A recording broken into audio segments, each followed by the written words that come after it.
आखिर क्यों हुई संदीप माहेश्वरी और कैरी मिनाटी की लड़ाई और क्यों कैरी को मांगनी पड़ी माफी और अब मार्केट में आ गया ऐसा जूता जो हो जाता है गायब। एलोन मस्क आखिर क्यों बनवा रहे हैं अपने ऊपर एक फिल्म और इस देश में अगर आप जेल से भागे तो आपको मिलेगा एक शानदार पुरस्कार और एक ऐसा स्कूटर जिससे आप चाहकर भी कभी नहीं गिर पाएंगे। और कौन है कनॉट प्लेस का असली मालिक और भारतीय लीडर्स कैसे कर रहे हैं पूरी दुनिया पर राज और क्यों है चंपारण का मटन इतना खास, जानने के लिए बने रहिएगा वीडियो के अंत तक हमारे साथ। फैक्ट नंबर 12, भारत के हर प्रांत में खाने की एक अलग डिश मिल जाती है जिसका स्वाद लोगों की जुबान पर ऐसा चढ़ता है कि वो एक ब्रांड बन जाता है। चंपारण की मटन भी देश विदेश में प्रसिद्ध है। ये मटन खास प्रकार से तैयार किया जाता है। मिट्टी की हांडी में मटन को सरसों के तेल के साथ डाला जाता है, साथ में प्याज, लहसुन और कई प्रकार के मसाले डाले जाते हैं और हांडी के ऊपर आटे की मदद से सील कर दिया जाता है। अब इसे कई घंटों तक कोयले पर या चूल्हे पर पकाया जाता है और पकने के साथ ही इसकी खुशबू दूर दूर तक फैलनी शुरू हो जाती है। चंपारण के मटन के चाहने वालों की आज कोई कमी नहीं है। हाल ही में इस पर एक शॉर्ट फिल्म भी बनी थी जो ऑस्कर की दौड़ में सेमीफाइनल तक पहुंची थी। चंपारण के मटन के अलावा यहाँ का अहुना मीट और नून पानी फ्राई मटन भी काफी मशहूर है। फैक्ट नंबर 11, कुछ लोगों को टू व्हीलर चलाने में काफी डर लगता है। जिन लोगों को बैलेंस बनाना नहीं आता उन लोगों के लिए स्कूटर या साइकिल चलाना किसी पहाड़ खोदने से कम नहीं है। बहुत से लोग तो बचपन में ही बैलेंस बनाना सीख जाते हैं। हाँ, इस दौरान वो साइकिल से कई बार गिरते जरूर है लेकिन फिर वो जिंदगी भर बैलेंस बनाना नहीं भूलते। लेकिन अगर आपको बैलेंस बनाना नहीं आता तो कोई बात नहीं, अब आप भी स्कूटर चला सकते हैं, वो भी बिना गिरे। असल में लाइगर मोबिलिटी में एक नया इलेक्ट्रिकल स्कूटर लॉन्च किया है जिसका बैलेंस बनाने की जरूरत नहीं होती है। ये स्कूटर खुद ही अपना बैलेंस बनाता है। इसमें ऑटो बैलेंसिंग फीचर दिया गया है। चाहे स्कूटर कम स्पीड में हो या फिर एक जगह खड़ा हो, आपको इसमें पैर नीचे रखने की जरूरत नहीं है। ये अपने आप ही बैलेंस बनाता है। साथ ही कंपनी ने इसमें आर्टिफिशियल इंटेलिजेंस और वॉइस असिस्टेंट जैसे कई शानदार फीचर्स भी दिए हैं। हालांकि अभी तक स्कूटर की कीमत का खुलासा नहीं किया गया। फैक्ट नंबर 10, आजकल मार्केट में रोजाना ही नए नए तरह के शूज आ रहे हैं। खासतौर पर नाइकी जैसे ब्रांड के बाद एक लेटेस्ट टेक्नोलॉजी से लेस जूते मार्केट में लॉन्च किए जा रहे हैं। अब नाइकी ने एक ऐसा जूता पेश किया जो अपने आप गायब हो सकता है। इसे पहनने के बाद सामने वाले शख्स को लगेगा कि आपने कुछ पहन ही नहीं रखा है और आपके पैर हवा में है। असल में इस जूते में ऑप्टिकल सेंसर्स लगे हुए हैं। जैसे ये सेंसर एक्टिव होते हैं, माइक्रो एलईडी की मदद से ये जूता इनविजिबल हो जाता है। शूज लवर्स को इस जूते के लिए अच्छी खासी रकम खर्च करनी होगी। भारत में इस जूते की कीमत करीब 82,000 रुपए। फैक्ट नंबर 2, आपने सुना होगा कि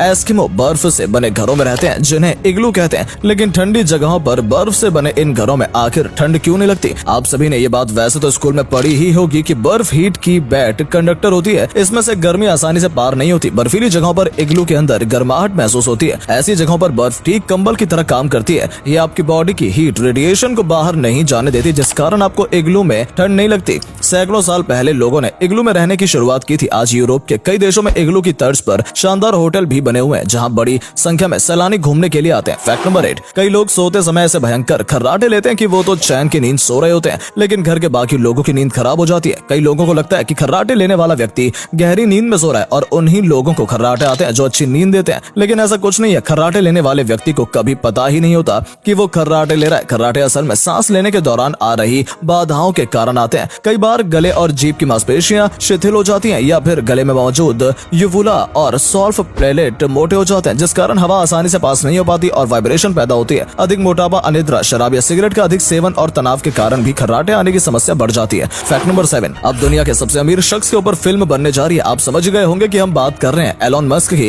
एलोन मस्क पर फिल्म बनेगी तो उसका बजट भी शानदार ही होगा। एलोन मस्क आज ट्विटर, स्पेस एक्स और टेस्ला जैसी कई कंपनियों के मालिक हैं। उनकी संपत्ति $200 बिलियन से भी अधिक की है। जितना पैसा वो एक दिन में कमाते हैं उतना पैसा आज तक दुनिया में कोई फिल्म नहीं कमा पाई है। वो अपने ऊपर फिल्म सिर्फ इमेज ट्रांसफॉर्मेशन के लिए बनवा रहे हैं। वो लोगों के दिमाग में अपनी एक नई छवि क्रिएट करना चाहते हैं। अमेरिकन फिल्म स्टूडियो इस फिल्म का निर्माण कर रही है और इस फिल्म का नाम A24 रखा जाएगा। यकीनन इस फिल्म के बाद एलोन मस्क की पॉपुलैरिटी और ज्यादा बढ़ जाएगी। फैक्ट नंबर 6, अगर आप जेल में कैद हो और वहां से भागने की कोशिश करें तो यकीनन आपके साथ और भी बुरा हो सकता है। आपकी सजा बढ़ाई जा सकती है और साथ ही जेल में आपके साथ अमानवीय व्यवहार भी किया जा सकता है। लेकिन जर्मनी दुनिया का एक ऐसा देश है जहां जेल से भागने पर कैदी को मारा पीटा नहीं जाता बल्कि अवार्ड दिया जाता है। यहाँ की सरकार का मानना है कि आजादी हर किसी का अधिकार है और जेल से भागना कोई अपराध नहीं है। हालांकि जेल से भागने पर यदि कोई व्यक्ति दोबारा अपराध करता है तो उसके खिलाफ कार्रवाई की जाएगी, वरना आम कैदी को दोबारा पकड़कर जेल में बंद कर दिया जाएगा और इससे पहले उसे सम्मानित भी किया जाता है। फैक्ट नंबर 5, आज पूरी दुनिया में भारत का डंका बज रहा है। कई कंपनी के CEO पद पर भारतीय मूल के लोग ही बैठे हुए हैं और इतना ही नहीं, दुनिया के कई देशों का संचालन भी भारतीय मूल के लोगों द्वारा किया जा रहा है। ब्रिटेन के प्रधानमंत्री ऋषि सुनक भारतीय मूल के हैं और वो इन्फोसिस के चेयरमैन नारायण मूर्ति के दामाद भी हैं। हाल ही में शर्मन शान मुगरथम सिंगापुर के 9वें राष्ट्रपति बने जो भारतीय मूल के हैं। अमेरिका की वाइस प्रेसिडेंट कमला हैरिस भी इंडियन ओरिजिन की हैं। इसके अलावा गुयाना के पहले राष्ट्रपति मोहम्मद इरफान अली, पुर्तगाल के प्रधानमंत्री एंटोनियो कोस्टा सूरीनाम के प्रेसिडेंट,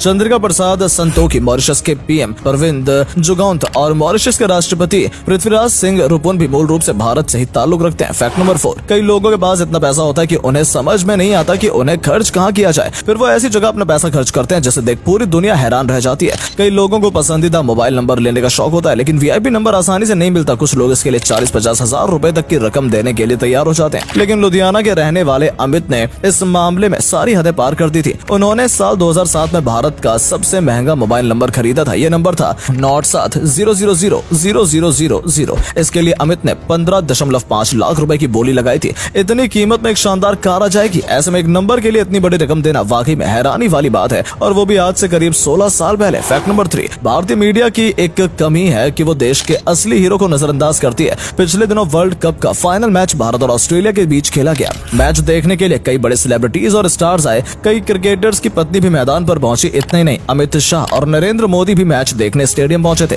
कैमरामैन ने हर शख्स को दिखाया, हर क्रिकेटर की पत्नी और एक्ट्रेस को कई बार जूम करके दिखाया। ऑडियंस में बैठी कोई भी हसीना कैमरामैन की नजर से नहीं चुकी, लेकिन एक शख्स जिन पर किसी ने गौर नहीं किया वो थे नीरज चोपड़ा। नीरज चोपड़ा ने मैच से अगले दिन एक पोस्ट किया था, जिसके बाद लोगों को पता चला कि वो भी भारत और ऑस्ट्रेलिया का मैच देखने पहुंचे थे। पूरे मैच में एक बार भी कैमरामैन ने नीरज चोपड़ा पर फोकस नहीं किया, जो शख्स भारत के लिए ओलंपिक में गोल्ड मेडल जीत कर ला चुका है। Commonwealth games, world athletics championship, Asian games और डायमंड लीग में गोल्ड मेडल जीतकर देश को प्राउड फील करा चुका है। पद्मश्री और अर्जुन अवार्ड जिसे मिल चुका है, उसे नजरअंदाज करना वाकई में शर्मिंदगी वाली बात है, और इसे आप नीरज चोपड़ा की सादगी भी कह सकते हैं कि वो आराम से भीड़ में बैठकर बिना किसी शोर शराबे या पीआर टीम के मैच एंजॉय कर रहे थे। फैक्ट नंबर 2, कनॉट प्लेस को दिल्ली का दिल भी कहा जाता है। हर रोज शाम होते ही सीबी की सड़कों पर लोगों की भीड़ इकट्ठा होना शुरू हो जाती है। ये जगह न सिर्फ शॉपिंग लवर्स के लिए जन्नत के समान है, बल्कि यहाँ कई रेस्टोरेंट्स, कैफे, बार और क्लब्स भी बने हुए हैं। यहाँ युवा जमकर मौज मस्ती करने के लिए जाते हैं, लेकिन सवाल ये है कि आखिर कनॉट प्लेस का मालिक कौन है? कनॉट प्लेस को ब्रिटिश इंडियन गवर्नमेंट ने साल 1929 में बनवाया था, और इसके डिजाइन का श्रेय रॉबर्ट टोर रसेल को जाता है। दुकानों को इस तरह से बनाया गया था कि धूप की रोशनी इसके अंदर प्रवेश न कर पाए। यहाँ जो अधिकतर दुकानें हैं वो आजादी से पहले ही किराए पर दे दी गई थी। सही मायने में देखा जाए तो भारत सरकार ही कनॉट प्लेस की असली ओनर है, लेकिन कई लोगों ने आज इन दुकानों पर कब्जा कर लिया और लाखों रुपए हर महीने किराए के तौर पर भी वसूल कर रहे हैं। फैक्ट नंबर 1, सोशल मीडिया पर अक्सर इन्फ्लुएंसर्स और यूट्यूबर्स के बीच तीखी बहस देखने को मिल जाती है। हाल ही में कैरी मिनाटी और संदीप माहेश्वरी के बीच लड़ाई देखने को मिली। असल में कैरी मिनाटी ने कुछ दिन पहले एक नया वीडियो जारी किया, जिसमें वो हर बार की तरह लोगों को रोस्ट करते नजर आए। इस बार वीडियो में उन्होंने सदगुरु रणवीर अलाहाबादिया और संदीप माहेश्वरी के कैरेक्टर्स की नकल की। संदीप माहेश्वरी को अपना पैरोडी वीडियो पसंद नहीं आया और उन्होंने कैरी मिनाटी को फटकार लगाई। असल में संदीप माहेश्वरी इस बात से खफा होगा कि कैरी ने उनका कैरेक्टर प्ले करते हुए उनकी ऑडियंस को गाली दी। संदीप ने कहा कि आपकी वीडियो अच्छी बनी है, लेकिन आपने जो मेरी ऑडियंस को मां बहन की गाली दी वो बिल्कुल भी फनी नहीं है। कैरी ने सही समय पर सिचुएशन को संभाल लिया। उन्होंने एक पोस्ट शेयर करते हुए संदीप माहेश्वरी से माफी मांगी और कहा कि आपको जिस पॉइंट से दिक्कत है वो हटा दिए गए हैं। साथ ही कैरी ने कहा कि वो बस हंसी मजाक के लिए वीडियोस बनाते हैं और उनका उद्देश्य किसी को नीचा दिखाना नहीं होता। फिलहाल लोग कैरी पर तंज कस रहे हैं कि वो ऐसा काम करते क्यों है जिससे उन्हें बाद में माफी मांगनी पड़े। तो दोस्तों, उम्मीद करते हैं कि आपको हमारी आज की वीडियो पसंद आई होगी। अगर हाँ तो इसे अधिक से अधिक लाइक और शेयर करें। आज के लिए इतना ही, आपसे फिर मिलेंगे एक नई वीडियो के साथ। धन्यवाद।